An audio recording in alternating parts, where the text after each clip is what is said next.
এটা আজকে মানববন্ধন করলাম।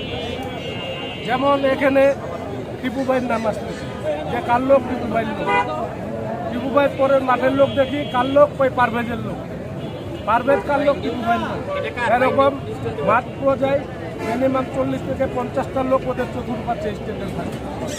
আমি রাত্রেবেলায় বাসায় গেলে আমার অ্যাটাক করবে, আমার বাসায় হামলা করছে ওরা, যায় আমি বাসায় হামলা করছে, আমি টাকা দিচ্ছি, তারপর ওরা গেছে। কবে হামলা করছে?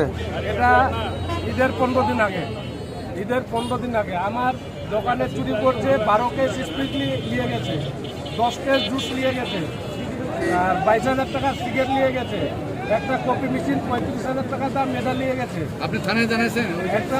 একটা সাউন্ড বক্স এটা নিয়ে গেছে।